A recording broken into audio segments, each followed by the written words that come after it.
ನಾನೇನಾದ್ರು ಮಾತಿನಲ್ಲಿ ಸುಳ್ಳು ಹೇಳಿದೆ ಉತ್ತರ ಹೇಳಿ. ಎಷ್ಟು ಜನಕ್ಕೆ ಸೈಟ್ ಕೊಡಿಸಿದ್ದೀನಿ, ಎಷ್ಟು ಜನಕ್ಕೆ ಮನೆ ಕೊಡಿಸಿದ್ದೀನಿ, ಎಷ್ಟು ಕಾರ್ಯಕರ್ತರ ಅಧಿಕಾರ ಕೊಟ್ಟಿದ್ದೀನಿ, ಬಗರ್ಕಲ್ ಸಾಗೋಳಿ ಎಷ್ಟು ಮನೆ ಕೊಟ್ಟಿದ್ದೀನಿ, ಜಮೀನು ಕೊಟ್ಟಿದ್ದೀನಿ, ಎಷ್ಟು ಜಮೀನು ಅಕ್ವಿಷನ್ ಮಾಡಿದ್ದೀನಿ, ಎಷ್ಟು ಜನಕ್ಕೆ ಸೈಟ್ ಹಂಚಿದ್ದೀನಿ, ಅವೆಲ್ಲ ಹೇಳ್ಬೇಕಲ್ಲ. ಏನು ಜನಕ್ಕೆ ಏನೇನು ಮಾಡಿದ್ದೀನಿ ಅಂತ, ಇಲ್ಲ ಎಷ್ಟು ಹಣ ತೆಗೆದುಕೊಬಂದಿದ್ದೀನಿ ಅದೆಲ್ಲ ಹೇಳಿ ಬಿಡುಗಡೆ ಮಾಡಬೇಕು. ಈ ಮತದಾರರಿಗೆ ಹೇಳಬೇಕು, ಸುಮ್ಮನೆ ಅಧಿಕಾರ ಉಪಯೋಗಿಸ್ಕೊಳ್ಳೋದಲ್ಲ, ಅವ್ರ ಋಣನೂ ತೀರಿಸ್ಬೇಕಲ್ಲ.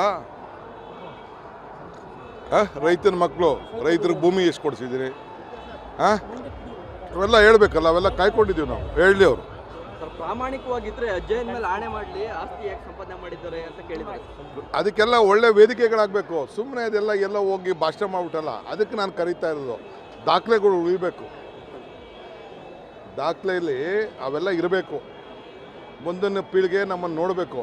ಇಲ್ಲ ಅವು ಯಾವ್ದಾದ್ರು ಪಬ್ಲಿಕ್ ಡಿಬೇಟ್ಗೆ ಬರಬೇಕು. ಪಬ್ಲಿಕ್ ಡಿಬೇಟನ್ನು ಯಾವ್ದಾದ್ರು ನಿಮ್ಮ ಟಿ ವಿಗಳು ಡಿಬೇಟ್ ಬರಬೇಕು, ನಾವಿಬ್ಬರೇ ಕೂತ್ಕೋಬೇಕು.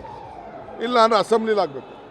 ಅಸೆಂಬ್ಲಿಲಿ ಅವ್ರ ಸೋದರ ಇದ್ದಾರೆ, ನಾನು ಕರೆದೆ, 2 ಸತಿ ಕರೆದೆ, ಬರಲಿಲ್ಲ. ನಾನು ರೆಡಿಯಾಗಿದ್ದೀನಿ. ಅವ್ರ ಸೋದರ ಇದ್ದಾರೆ, ಕೊಟ್ಬಿಟ್ಟು ಕಳಿಸ್ರಿ, ಐ ಆಮ್ ರೆಡಿ.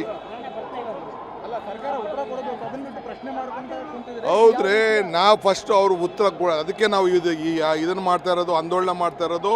ಅವರ ಪಾಪದ ಕೊಡ ಯಾವ ರೀತಿ ತುಂಬಿ ತುಳುಕಿ ಜನ ಓಡಿಸಿದ್ದಾರೆ, ಅದಕ್ಕೆ ನೀವು ಉತ್ತರ ಕೊಡಪ್ಪ ಅಂತ ಅವ್ರು ಕೇಳ್ತಾ ಇದ್ದೀವಿ.